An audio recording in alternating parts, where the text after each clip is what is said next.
Okay, continuing again, sorry. So at some point Faber Castell started making this alternate version, which is the pocket one, and it's called the 9500. I don't have yet the more current versions, but this is the earliest one to give you an idea. So compare this to the latest one that we've seen. Well, it is much smaller, as you can appreciate. So it's more smaller, more pocket sized. So then let's continue. As the decades went by, Faber Castell also started making some changes. They also launched the 3mm ones. So those that we've seen so far, they all been 2mm. Then around also the 1960s, they also had this, also fully hexagonal, larger metal tip. Also the metal clicker, and this one also all the way to the end is still hexagonal. So this is also from around the 1960s. This one, as you can see, this is a 3mm one. If we compare it to a 2mm, it's much more thicker, the lead. So this is the fully hexagonal one from 1960s. They will also continue all the way since the 60s all the way till today. This is a 1960s. This one, as I pointed out previously, this one starts getting some grooves and starts getting a rounded area. It also has printed in the full plastic. You cannot scratch it out, the grade, and same as all the other German ones, it has the full branding engraved on the plastic, which is a nice, elegant, and long-lasting touch to it. Compared to the US ones, which they printed in golden print, well, the print eventually fades, but so that's why I like personally I like better this full German engraving on the body.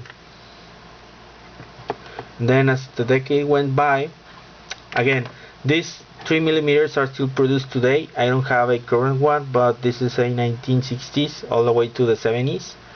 But they still produce this one in the very dark color of today. Then as the 1970s came by, you've seen so far a bright green color for Faber Castell. During the 1970s they started to make some changes, which is the same body as the current one. The metal tip started becoming slightly smaller compared to other earlier versions from the 1950s and 60s. If I grab this one from the early 60s, it has a more larger metal tip, as you can see. So by the 1970s they make it more smaller. It has fully grooves and a fully rounded grip on the area. It still keeps some of its hexagonal body on the middle to distribute the weight, and then it becomes slightly narrower and fully cylindrical at the end. It still keeps the white ring and the metal pushing button, but now the difference is they don't fully engrave the body with the lettering. They print it in silver, so they kind of start making minimalizing with AW Faber Castell TK9000 Germany.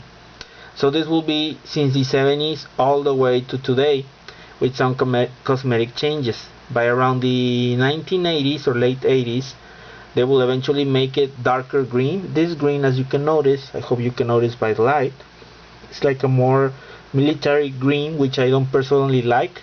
But around that era in the 1970s to the 80s, Faber Castell switched to this tone of green rather than a more brighter green from the earlier ones. As I don't know if you can notice here, it's a more brighter, a nicer tone of green. They switch it to this lighter pale, sort of like an olive green, which lasted during the 70s and the 1980s. So the design overall of the TK9400 will last all the way to today. So eventually around the 1980s they changed the font to a full Arial, that they drop away the AW and they will just have Faber Castell in an Arial font, TK9000 and Germany.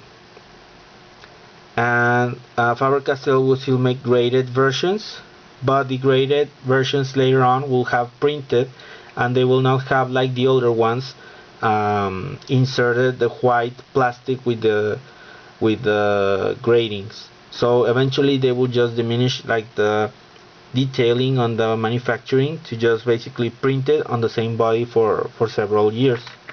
And then as time went by,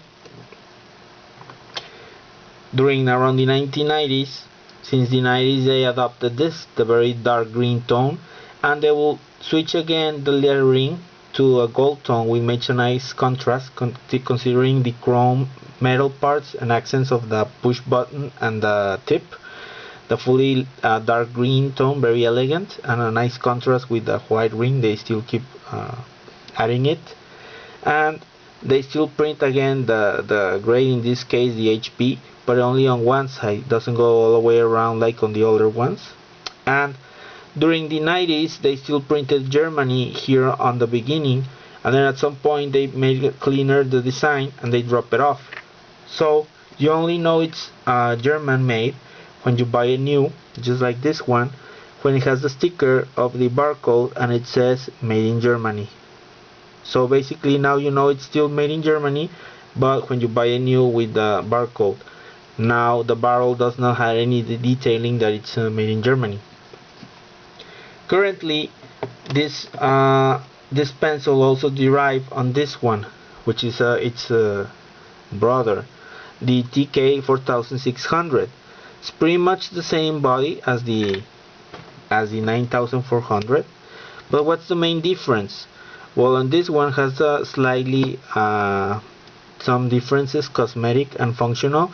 For example, they drop off the white ring. This one does not have the distinctive white ring of the 9400. This one has a metal clip, a nice, elegant and well designed metal clip.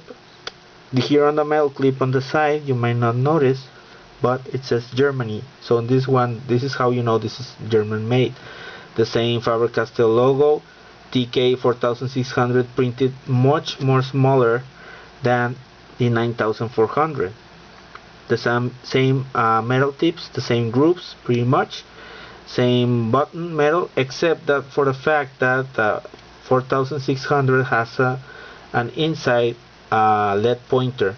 It doesn't sharpen really well, but then again, which button sharpener points well? You still need like an independent lead pointer, but still for an emergency it's a good idea. So this one will pretty much be the model that best competes with the Staedtler 780, which also has a metal clip and the lead pointer. So this one derived. This one was born the 4600 like in around the 1970s. It was sold in colors. At first, I've seen some older pictures of this version, and this one was originally called Gold Faber, and then at some point it became part of the Faber Castell line, and also green, and they started making it as a student budget one, as this one, the 9400, was like the more the fancier or the artist one with no clip. So until around the 1970s and 80s there used to be a one issue with a clip, but it was a more smaller, tinier clip compared to this one. This is the main clip. From this pencil, the TK9400, more models derive.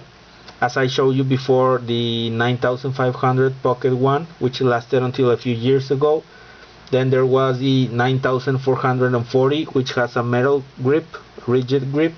Then there was the 9441, which is pretty much the 40, but the one makes it show that it has an inserted clip.